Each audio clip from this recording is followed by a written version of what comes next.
سلطنت عثمانیہ نے جس طرح 3 بر اعظموں میں اپنی حکومت قائم رکھی، اس کی مثال نہیں ملتی۔ ایک وقت تو ایسا تھا کہ سلطنت عثمانیہ میں سورج غروب ہی نہ ہوتا تھا، اور ہوتا بھی کیسے، کیونکہ ان کے آباء و اجداد میں ایسا بہادر سپاہی گزرا جس نے ترکی میں مسلمانوں کی ایک زبردست حکومت قائم کی، جو بعد میں سلطنت عثمانیہ کی شکل میں سارے خطے میں پھیل گئی۔ اور وہ بہادر سپاہی تھا ارطغرل۔ ترکی نے ارطغرل غازی کی تاریخ کو ڈرامے کے طور پر دنیا کے سامنے پیش کیا۔ ارطغرل 2 لفظوں سے مل کر بنا ہے، اور تغل۔ ار کا مطلب ہے سپاہی یا ہیرو، اور تغرل کا مطلب ہے عقاب یا شاہین۔ اس طرح ارطغرل غازی کا مطلب ہوا ایسا سپاہی جس کے حق میں اللہ نے فتح لکھ دی ہو۔ دنیا کی عظیم سلطنت عثمانیہ کا حقیقی بانی یہی ہیرو ہے۔ بہت سے لوگوں نے تو اس ڈرامے کو دیکھ کر اسلام تک قبول کر لیا۔ اس ڈرامے میں جس چیز کو فوکس کیا ہے وہ ہے صلیبیوں کی سازش اور اپنوں کی غداری۔ اور سب سے خوبصورت بات تو یہ ہے کہ کس طرح اسے ایک ڈرامائی انداز سے پیش کیا۔ اس سے ہمارے بچوں کو پتہ چلا کہ دین اسلام کے سچے ماننے والوں نے کس طرح دنیا پر حکومت کی۔ ہمارے بچوں کا نہ مزاج ہے اور نہ ان کے پاس وقت کے تاریخ اسلام جیسی کتابیں پڑھیں۔ انہیں اس ڈرامے سے معلوم ہوا کہ مسلمان جب تک اللہ کے احکامات پر ثابت قدم رہا، دنیا کی کوئی طاقت اسے نہ ہرا سکی۔ آئیے ارطغرل غازی ڈرامے کی تاریخ کو چند منٹوں میں سمیٹتے ہیں۔ 13ویں صدی میں کائی نام کا ایک ترک قبیلہ تھا جو منگولیوں کے ظلم و ستم سے پریشان تھا۔ ارطغرل شاہ سلیمان کا بیٹا اور کائی قبیلے کا سردار تھا۔ اپنی ثابت قدمی، بہادری اور اس خاص مزاج کی وجہ سے پورے قبیلے میں عزت کی نگاہ سے دیکھا جاتا تھا۔ وہ کہتا تھا کہ ہم جب تک اللہ کے راستے پر ثابت قدمی سے چلتے رہیں گے، تب تک کوئی بھی ہمیں جھکانے کی ہمت نہیں کر سکے گا۔ ایک مرتبہ اپنے سپاہیوں کا جذبہ بڑھانے کے لیے کہا کہ ذوالفقار سے اچھی نہ کوئی تلوار ہے اور نہ علی کرم اللہ وجہہ سے بڑا کوئی بہادر زمین پر۔ کائی قبیلہ اپنے آس پاس کے باقی قبیلوں سے بہت بڑا اور طاقتور تھا۔ ارطغرل کے 3 بھائی تھے، ایک کا نام سنگر تاکن، دوسرے کا دندار، تیسرے کا نام گندو گدا تھا۔ ان چاروں بھائیوں میں سب سے بہادر و غیرت مند ارطغرل تھا۔ اپنے بھائیوں سے کہتا کہ مجھے موت کا ڈر نہیں، لیکن وہ آخری سانس میرے لیے حرام ہوگی جس سے پہلے میں ہتھیار ڈال دوں۔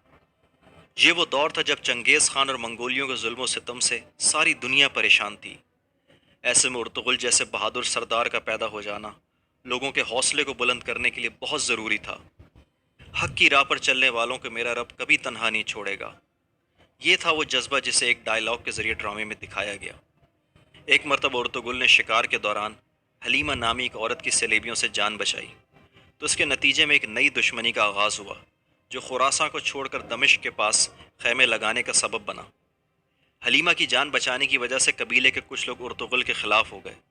جب کچھ لوگوں نے اعتراض کیا تو ارطغرل نے جواب دیا کہ اگر آج ہم نے ڈر کے مارے بزدلوں کی طرح چوڑیاں پہن لی تو ہماری نسلیں ظالموں سے کانپیں گی۔ دوران سفر ارطغرل کے باپ کا انتقال ہو گیا۔ باپ کے مر جانے کے بعد لوگوں نے باہمی فیصلے سے ارطغرل کو اپنا لیڈر چن لیا۔ ارطغرل اپنے قبیلے کا دفاع کرنا اچھی طرح جانتا تھا۔ جب اسے لگا کہ اب اس کی جان کو خطرہ ہے تو اپنے قبیلے کے 400 لوگوں کے ہمراہ شام سے سلجوق کی طرف روانہ ہوا اور ان کی سلطنت میں سلجوقیوں کی اجازت سے داخل ہو گیا۔ سلجوقی سلطنت کے امیر سلطان صلاح الدین نے جب ارطغرل کو مشورہ دیا کہ حلیمہ اور اس کے باپ کو صلیبیوں کے حوالے کر کے اس لڑائی سے جان چھڑائے، تو ارطغرل نے جواب میں کہا کہ میں خیانت اور دھوکے بازی سے کامیابی حاصل کرنے کے بجائے موت کو ترجیح دیتا ہوں۔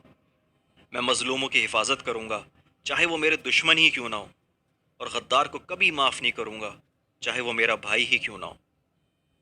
آخر ارطغرل غازی جب ترکی کے شہر خونیا میں باقاعدہ پناہ لینے کے لیے جا رہا تھا تو راستے میں اسے 2 فوجیں لڑتی نظر آئیں۔ ایک تعداد میں حساب سے بہت طاقتور تھی، جبکہ دوسری فوج میں صرف 444 سپاہی تھے۔ ارطغرل نے کمزور فوج کا ساتھ دینا مناسب سمجھا اور دشمن پر ایسا اچانک اور شدید حملہ کیا کہ ہزاروں کا لشکر زمین بوس ہو گیا۔ آخر میں پتہ چلا کہ ارطغرل نے جس فوج کا ساتھ دیا وہ ان کے محسن سلطان صلاح الدین کی فوج تھی، اور جس فوج کو شکست ہوئی وہ تاتاری تھے۔ سلطان اس واقعے سے اتنا خوش ہوا کہ اس نے اس کائی قبیلے کو اونیا میں ہی جگہ دے دی، جو بہت ہرا بھرا اور خوبصورت علاقہ تھا۔ ارطغرل غازی نے اپنے قبیلے والوں کو اطمینان دلایا اور کہا کہ اگر حق کے راستے میں ساری کائنات بھی تمہارے خلاف ہو تو بھی تم یہ یقین رکھو کہ اللہ تمہارے ساتھ ہے۔ ساری دنیا بھی اگر ظالم ہو جائے تب بھی میں ان کے ظلم سے ڈرنے والا نہیں۔ ارطغرل غازی نے 1288 میں 90 سال کی عمر میں انتقال کیا۔ اس کی زوجہ حلیمہ کے بطن سے 3 بیٹے گندوز، ساوجے اور عثمان پیدا ہوئے۔ ان تینوں میں سب سے بہادر عثمان تھا۔ عثمان نے ارطغرل غازی کے ساتھ کئی جنگوں میں حصہ لیا۔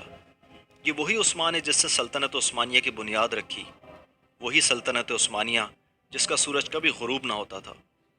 خلافت عثمانیہ کی تاریخ پڑھ کر ہم فخر محسوس کرتے ہیں اور سوچیں کہ جب خلافت عثمانیہ ایسی تھی تو اہل بدر، عمر، علی اور خالد بن ولید رضی اللہ عنہم کا دور کیسا ہوگا۔ ایک مرتبہ بنی شہر و بروسہ کے درمیان ارطغرل نے منگولیوں اور تاتاریوں کی فوج کو ایک ساتھ شکست دی کہ دنیا حیران رہ گئی۔ سلطان صلاح الدین نے ارطغرل کو اس کی بہادری کے سبب اس پورے شہر کو اس کی بادشاہت میں دے دیا اور اس شہر کا نام رکھا سلطانونی۔ آج سے 22 سال پہلے یعنی کہ 1998 میں ترکمانستان کے شہر اشک آباد میں اس سپاہی کے اعزاز میں ارطغرل غازی مسجد تعمیر کی گئی۔ بہت سے لوگوں کا خیال یہ ہے کہ اس ڈرامے میں سچائی کم اور افسانہ زیادہ ہے، اور کئی یورپین اور امریکی دانشوروں نے بھی اس ڈرامے پر سوال اٹھایا ہے اور کہا ہے کہ ارطغرل ایک گمنام ہیرو ہے جسے ترکی کے صدر طیب اردوغان نے زبردستی ہیرو بنا کر پیش کیا ہے۔ ویسے تو اس میں کوئی شک نہیں کہ اس ڈرامے کو طویل اور پرکشش بنانے کے لیے بہت سے